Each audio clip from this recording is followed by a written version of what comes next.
Just a quickie here to get some feedback from my viewers. I'm kind of interested in feedback from just any viewers, but probably mostly regular viewers, about how my content interfaces with your life, essentially.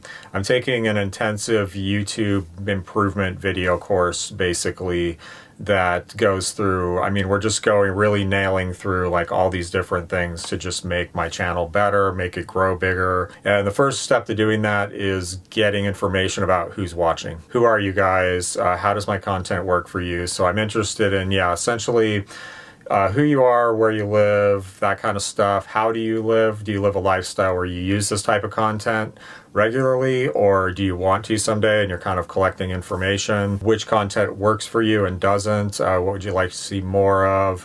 And stuff like that, basically. And you can give me the long version as long as you want. Just go for it. If you want to tell me your life story, that's fine.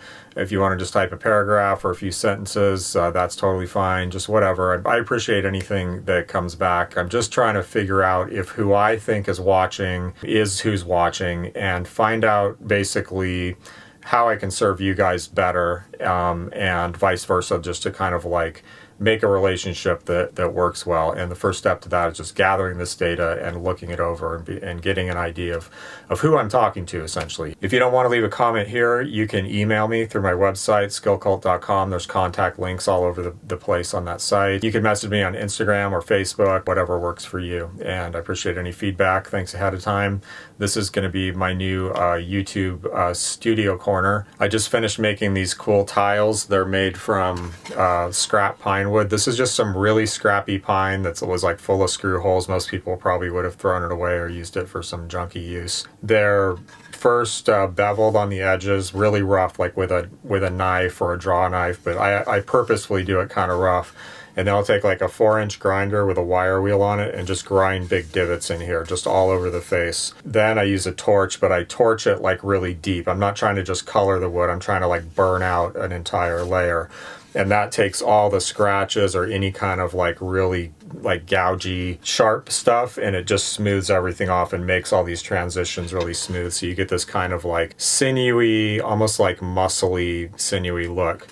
And then I brush off all the charcoal really well with a wire brush, like a soft brass brush. Rub this lightly with beeswax, really not very much, and then burnish it with a smooth pebble like this. So it's just like a little agate pebble, or I think this one's jade, and just rub it really hard. And it just smashes the wood grain down, like smashes the wax in, and makes this beautiful finish, and that's it. So that's really cool. So this is going to be just like a little studio corner that's ready all the time whenever I want to record something, and I don't have to like go find a clean counter to clean off and everything and set up lights. I'll have permanent lights set up. I have this nice natural light here. I'm going to bounce light from the window off of here back this way. I'll have overhead lighting when I need it. I'll have an overhead camera rig here, and there's going to be a corner desk so I can shoot like down onto the desk when I need to, but I can also fold the desk away and stand right here, and there'll be a chalkboard right there so I can do my like chalkboard professor thing. And otherwise, I'm trying to get a lot of food planted. I'm just hiding out here up in the woods. I have a hat on because my hair is just wild from like not cutting it for I could be months now. I don't even know. I mean, who cares? It's like I don't go anywhere. If I have to record a video, I just stick a hat on my head and go for it. So life hasn't changed for me that much up here. It's weird, like, and once in a while I'll pause and I'll go, oh yeah, like there's a lot of weird stuff going on out there. But I don't need to go to town that often. I just kind of stock up. I wouldn't have to go for a long time if I didn't want to. This year I'll be growing a lot more food. I hope you guys are doing okay and being careful out there and thinking about how awesome would it really be to return to normal. Like, is that working for us, and is it going to work for us in the long run? Maybe we should reevaluate what we're doing in our lives. As a society, we've been moving more and more towards something like a hive, similar to like a social insect. So if we basically live as these kind of like hive creatures, we're specialized, right? Like think of a bee. A bee is specialized. A bee can't live without the hive. It's specialized. It has its one job. It knows how to do that. It gets food. It does this. It does that. And everything else is done by other bees. And the thing is kept together and running. So what if the hive collapses? That's where we're at right now. Hive people. And when the hive goes down, they go down.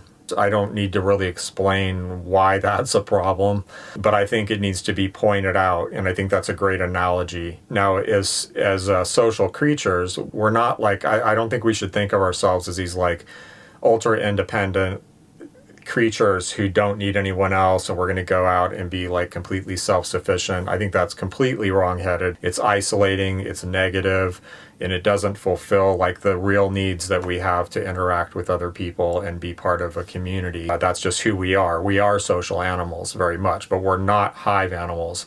And we are kind of caught in between this thing where we have the ability to really express a lot of independence and be fairly independent and self-reliant, so like that meaning that we have the ability to potentially take care of ourselves. We could potentially survive without anybody else. It's hard and it's not normal, it's not natural, but we can do it. And being these like social animals that could easily become very dependent, like to the point of where you just have this hard dependency, and if the rug's pulled out from under you, it's like you can't learn the stuff you need to learn on the fly, like in an emergency.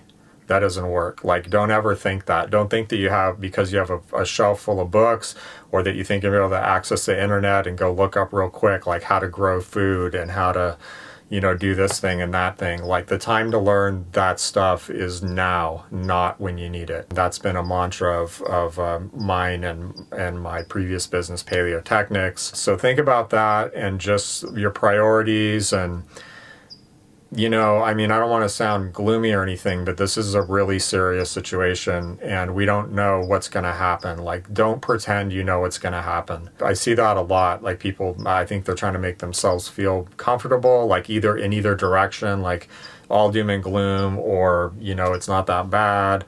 We don't know what's going to happen. But already there's the real potential that some member of our family is going to get this and die. Any of us, I'm 53, like I'm actually a pretty high risk group. What if I get it? Am I going to die? Like, I could be dead in a month. Think about that in a good way. Think about that in a way that motivates you and makes you think and makes you ask yourself, like, what are you doing with your life? And is this what you want to be doing with your life? And how can we use this opportunity, as like a silver lining to reassess ourselves, ask like what's important to us, where do we want to be in 5 years or 10 years? Look at the timeline of what you have. Like, I'm pretty brutally honest with myself about my timeline, right? I'm 53 years old, 20 years, 73, like, am I even going to be that functional in that time?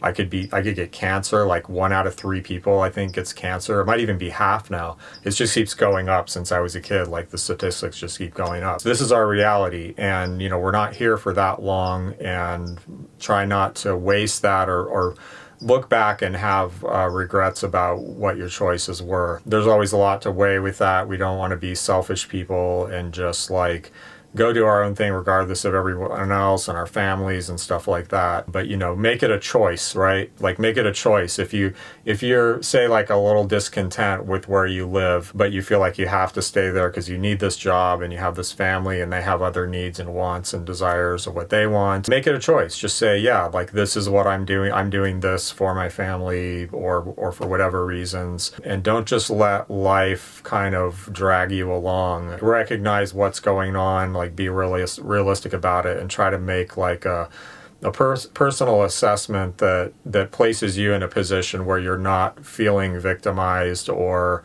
just drug along with life, and that you're actually making choices to be where you are and do what you're doing. And when you take that view, it can bring some clarity about what you need to do. But what I've noticed is that for a lot of people, they confuse needs with wants. Often it's like, oh, well, I need to be here, I need to be doing this, and it's like, no, you don't. Like, you don't need to. Like, don't look at it that way. Most of the time, you don't need to, and you don't need to do anything. Like, you could just quit everything, go sit in a corner and starve to death and die of dehydration. You don't have to do anything. Just look at things that way for a minute, just to get like a little bit of perspective and clarity in deciding what it is that your life what you want it to be and what direction you kind of want to go in. So thanks for watching. I gotta go because my battery's about to die, and usually I went and rambled on, but that's okay for this video. I'll see you guys later.